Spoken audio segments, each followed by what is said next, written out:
Hello, this is Patient X Files, where the rare becomes real.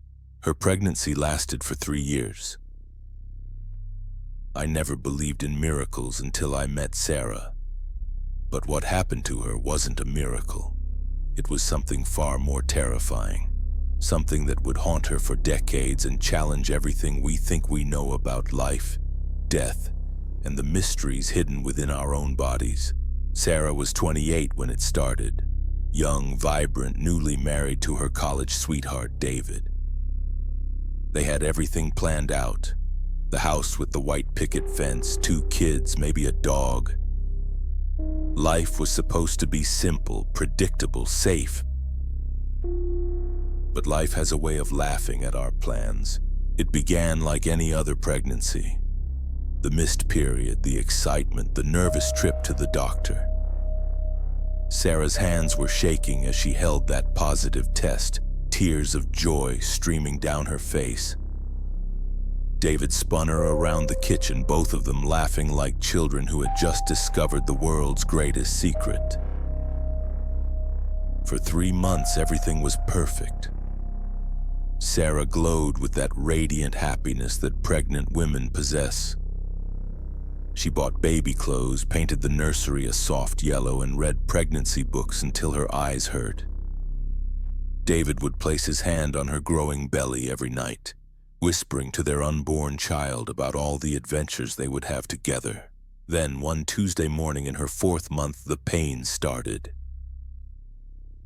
It wasn't the normal discomfort of pregnancy. This was different. Sharp, violent, like something was tearing apart inside her. Sarah doubled over in the grocery store, clutching a box of crackers as waves of agony crashed through her body. The other shoppers stared, unsure whether to help or look away. David rushed her to the hospital, his knuckles white on the steering wheel as Sarah writhed in the passenger seat. The doctors ran test after test, their faces growing more concerned with each result. The ultrasound showed something was wrong, but they couldn't quite explain what. "I'm sorry, doctor," Martinez said, his voice barely above a whisper. "We've lost the baby's heartbeat." The words hit like a physical blow. Sarah felt the world tilt, felt her dreams crumble into dust. David's strong arms held her as she sobbed, but even his warmth couldn't chase away the cold emptiness that had suddenly filled her chest. But here's where the story takes a turn that no medical textbook could have prepared them for. The doctors expected Sarah's body to naturally expel the fetal tissue within days or weeks. It's a cruel process, but a necessary one. The body recognizes that something has gone wrong and begins the painful process of letting go. Sarah's body had other plans. Weeks passed, then months. Sarah's belly remained swollen, but not in the way of a normal pregnancy.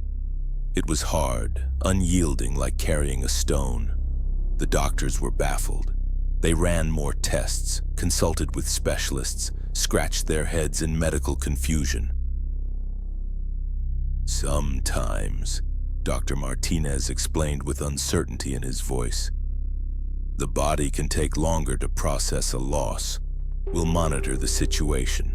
Monitor the situation." As if Sarah was a science experiment rather than a woman grieving the child she would never hold. Months turned into a year, then 2 years. Sarah's life became a nightmare of medical appointments, invasive procedures, and questions no one could answer. She couldn't work, couldn't function normally, couldn't move on with her life because she was literally carrying her grief inside her body. People began to whisper.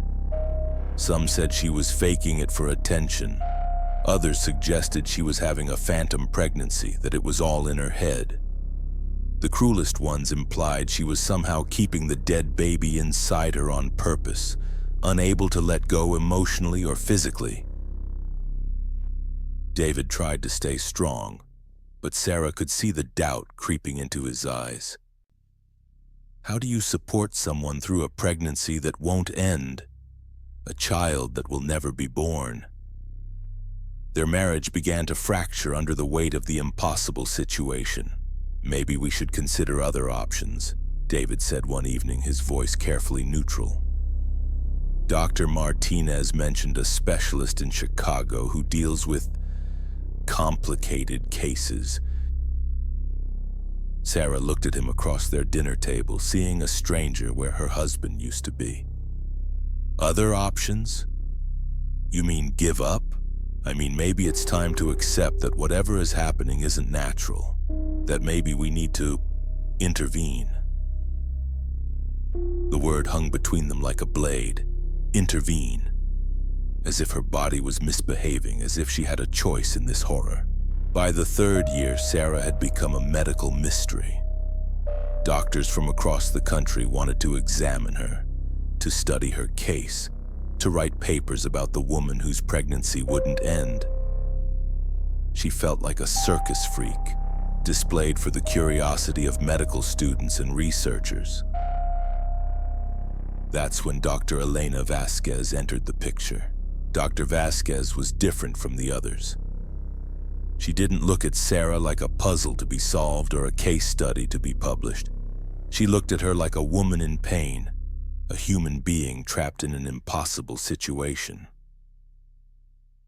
"I want to try a different kind of imaging, doctor," Vasquez said during their first meeting. "Something that might show us what the other tests have missed." The new scan revealed the truth that had been hiding inside Sarah for 3 years. The image on the screen was unlike anything the medical team had ever seen. Where they expected to find normal tissue, they found something that looked almost calcified, hardened, transformed. "It's called a Lithopedion," Dr. Vasquez explained, her voice filled with a mixture of wonder and sadness. "From the Greek words for stone and child. It's one of the rarest phenomena in medical history." Sarah stared at the screen, trying to process what she was seeing. A stone child. When a pregnancy occurs outside the uterus and the fetus dies, sometimes the body's immune system can't break down the tissue normally.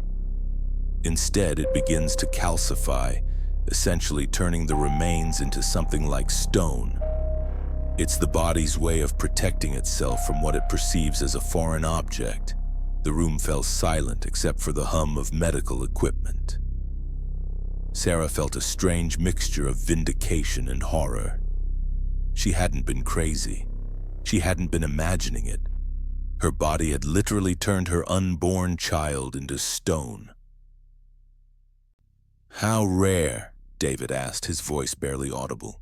"Fewer than 400 cases have been documented in medical literature over the past 400 years, Dr. Vasquez replied. "Some women have carried lithopedions for decades without knowing it. There was a case in Morocco where a woman carried one for 46 years. 46 years. Sarah tried to imagine carrying this stone child for the rest of her life, growing old with her grief literally calcified inside her body. "Can it be removed?" Sarah whispered. Dr. Vasquez nodded slowly. "Yes, but it's a complex surgery. The calcification process means the tissue has essentially fused with surrounding organs. It will require a team of specialists and carries significant risks. After 3 years of living in medical limbo, risks seemed almost trivial." The surgery was scheduled for the following month. Sarah had 30 days to prepare herself for the removal of something that had become as much a part of her as her own heart. She found herself talking to her belly in those final weeks, whispering apologies and promises to a child who had died 3 years ago but was only now ready to be laid to rest. The night before the surgery, Sarah and David sat together on their back porch, watching the sun set over the life they had once planned together. They hadn't really truly talked in years. The stone child had come between them, creating a barrier that neither knew how to cross. "Are you scared?" David asked. Sarah considered the question. "Not of the surgery. I'm scared of what comes after. Who am I without this? For 3 years, I've been the woman with the impossible pregnancy. What am I when that's gone?" David took her hand, his fingers intertwining with hers in a gesture that felt both familiar and foreign. "You're Sarah. You're the woman who survived something that no one should have to survive. You're stronger than any of us knew. The surgery took 8 hours. Dr. Vasquez and her team worked carefully, delicately separating calcified tissue from healthy organs. Sarah's Lithopedion was unlike anything they had encountered in their medical careers. The calcification was so complete, so thorough, that the remains looked more like an ancient artifact than something that had once been alive. When Sarah woke up, the first thing she noticed was the absence. For 3 years, she had carried weight, pressure, the constant reminder of loss. Now there was nothing but the tender ache of healing incisions and the strange lightness of an empty space. Dr. Vasquez showed her the pathology photos later, when Sarah was strong enough to see them. The Lithopedion was beautiful in its tragedy, a testament to the body's incredible ability to adapt and protect itself even in the face of the impossible. "What happens to it now?" Sarah asked. "That's up to you. Some families choose burial, others prefer cremation. Some donate them to medical research." Sarah thought about the tiny stone child that had been her companion for 3 years. It deserved dignity, deserved recognition for the unique medical phenomenon it represented, but also deserved peace. She chose burial. The funeral was small, private, attended only by Sarah, David, and Dr. Vasquez. They laid the Lithopedion to rest in a tiny plot in the corner of a peaceful cemetery, marked with a simple stone that read, "Beloved child, forever remembered." As they stood there in the quiet afternoon, Sarah felt something she hadn't experienced in 3 years. Closure. Not healing. Not yet. But the possibility of healing. The beginning of letting go. The recovery wasn't easy. Sarah's body had to learn how to function without its stone passenger. But more challenging was the emotional adjustment. She had to rebuild her identity, rediscover who she was beyond her medical mystery. David and Sarah went to counseling, working through the trauma and grief that had accumulated over 3 years of impossible circumstances. Some days were better than others. Some days the absence felt like another kind of loss. But slowly, gradually, they began to find their way back to each other. Dr. Vasquez published a paper about Sarah's case, contributing to the small but growing body of research about Lithopedions. Sarah gave her permission, hoping that her story might help other women who found themselves in similar impossible situations. But Sarah's story didn't end with the surgery. 6 months after the Lithopedion was removed, Sarah discovered something that seemed impossible after everything she had been through. She was pregnant again. This time, everything was different. The pregnancy progressed normally with regular heartbeats and healthy development. Sarah was cautious, afraid to hope, afraid that her body might play another cruel trick. But 9 months later, she held her daughter Emma in her arms, alive and perfect and real. Emma's birth didn't erase the pain of the stone child, but it brought a different kind of healing. Sarah learned that it was possible to carry both grief and joy, that the human heart was large enough to hold seemingly contradictory emotions. As Emma grew, Sarah would sometimes tell her about the older sibling she had never met. the stone child who had taught them all about the mysterious ways that bodies grieve and heal and protect themselves. It became part of their family story, not a secret to be hidden, but a testament to survival and resilience. The medical community continues to study lithopedions, trying to understand why they occur and how to prevent them. But for Sarah, the scientific explanations matter less than the human truth she learned during those 3 impossible years. Sometimes our bodies hold on to things we think we need to let go of. Sometimes the process of healing looks nothing like what we expect. And sometimes the most extraordinary medical phenomena occur not in laboratories or textbooks, but in the quiet spaces where grief transforms into something else entirely. Sarah's stone child taught her that the human body is capable of miracles and tragedies in equal measure, that love and loss can coexist in ways that defy medical understanding, and that sometimes the most profound healing comes not from letting go, but from finally finding a way to say goodbye. Today, Sarah works as a counselor for women experiencing pregnancy loss. She understands, in a way that few people can, the complicated relationship between body and grief, between hope and acceptance. When she meets women who feel trapped in their loss, who feel like their bodies have betrayed them, she tells them about the stone child and the possibility of healing, even when healing looks nothing like what we expect. The Lithopedion remains one of medicine's rarest phenomena, a reminder that the human body holds mysteries we may never fully understand.